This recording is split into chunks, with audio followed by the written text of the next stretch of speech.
Apuntes ocultistas sobre María y José.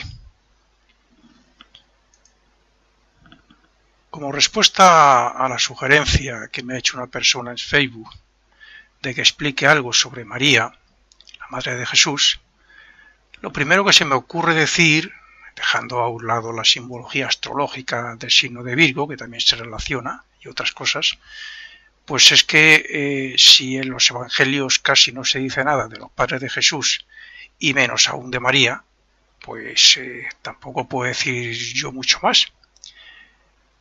Pero bueno, aún así veamos hasta dónde llega el discernimiento y la intuición de un ocultista, puesto que yo todos mis artículos lo interpreto a través de la filosofía oculta. Sobre los padres de Jesús, María y José, se puede decir que eran una familia bien vista, aunque más bien humilde o pobre. Pertenecían a la secta de los esenios, como posiblemente también sus abuelos, ya que demostraban una sabiduría oculta, un conocimiento oculto y espiritual. Bueno, como ejemplo podemos decir lo que hizo el propio Jesús siendo niño en el templo. Y bueno, pues esta familia perteneciente a los esenios pues iban transmitiendo oralmente de generación en generación todas esas enseñanzas de acuerdo con las reglas de los esenios. Todo aquel que se haya interesado un poco por la masonería sabe lo que significa la palabra constructor como sus símbolos. Y José, el padre de Jesús, lo era. Aunque las traducciones que hayan hecho en la Biblia hayan dicho que era carpintero. Como dice Max Heindel, la palabra griega tecton significa constructor, no carpintero, que es un constructor de muebles. En todas las escuelas y así como en la masonería se dice que Dios es el constructor del universo, donde evolucionan o evolucionamos sus hijos gracias a sus tres poderes o aspectos, o sea, gracias a su voluntad, a su sabiduría y a su actividad. Y José era un constructor por medio de esos tres atributos y respecto a lo que hacía y enseñaba.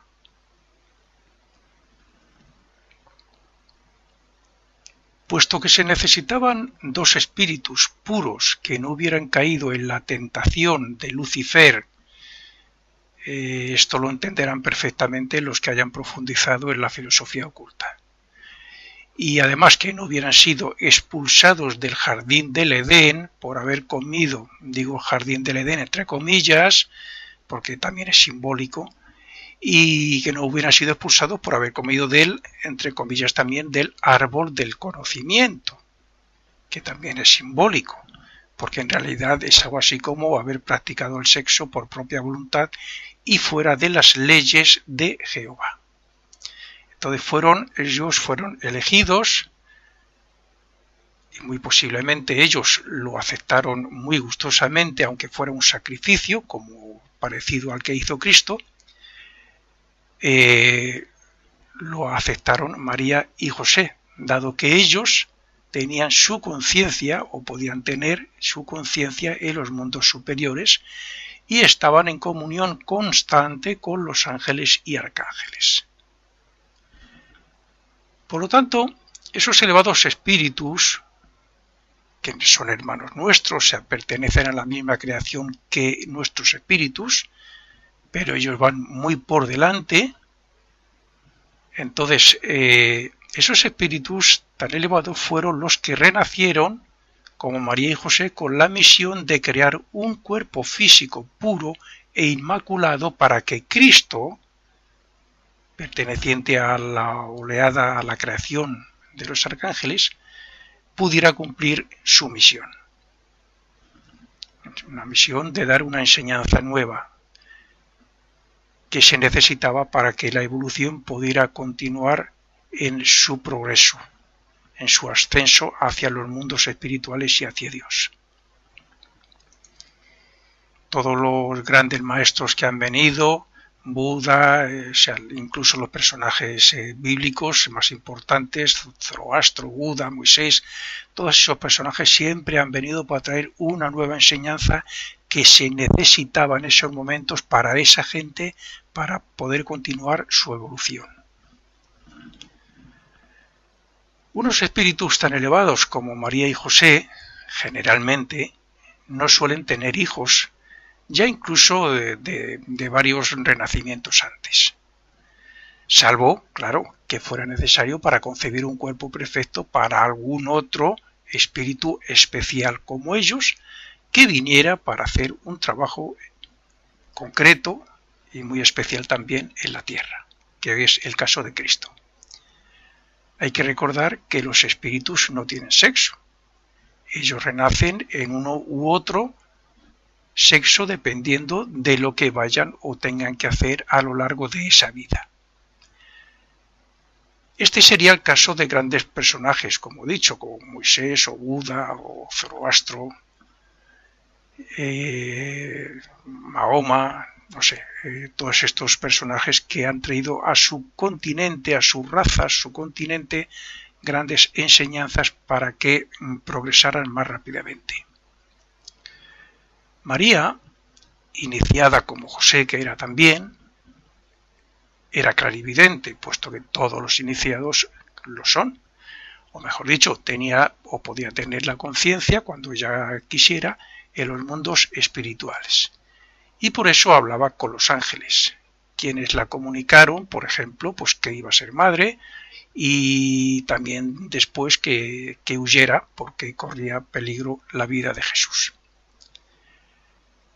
Los ángeles, que son una creación anterior a la nuestra de Dios, pertenecen y evolucionan en la región etérica del mundo físico y tienen un contacto muy directo con los altos iniciados. Los arcángeles también tenían contacto con ella, porque un iniciado como María puede ser fácilmente consciente incluso en el mundo del pensamiento. Los que conocen los diagramas que existen sobre los diferentes mundos y dónde estamos nosotros y nuestra relación con Dios saben perfectamente a lo que me refiero. Se dice que Jesús fue concebido de forma inmaculada y la gente ignorante también de las enseñanzas ocultas pues piensan que no pudo ser si no hubo un acto sexual. Tiene razón, María era virgen físicamente y se quedó embarazada porque hubo un acto sexual. Pero hay una gran diferencia entre el acto sexual de cualquier humano y el que hicieron María y José. Jesús fue concebido sin pecado y de forma inmaculada porque ese acto fue hecho sin deseo de placer, sin pasión, sin el más mínimo sentimiento personal, ni de deseos bajos ni nada parecido.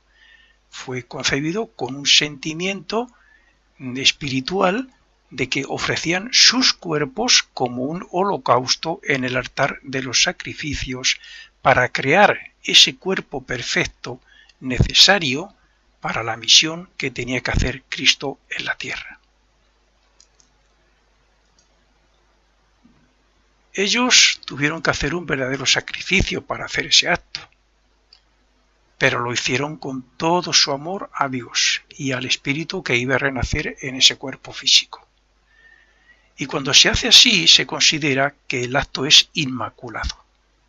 De hecho, todos los grandes iniciados han nacido de una madre inmaculada por medio de ese sacrificio.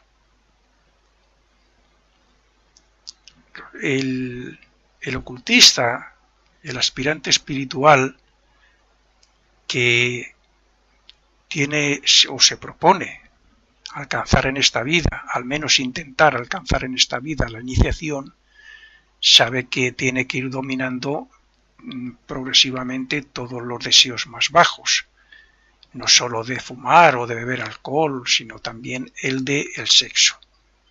El sexo, para los iniciados, desde el punto de vista espiritual, solo se debería utilizar para procrear cuerpos para que puedan renacer otros espíritus hermanos nuestros. Pero el ser humano, en su evolución todavía bastante baja en ese sentido, pues lo practica a modo de placer y pasión, lujuria, etcétera. Entonces, en este caso fue todo lo contrario. Ellos estaban muy lejos de todo eso, desde hacía ya varias vidas. Por lo tanto, fue un sacrificio para ellos hacerlo, y además hacerlo como eran ellos internamente, puros, castos, llenos de amor y, por supuesto, dispuestos a sacrificarse en ese sentido.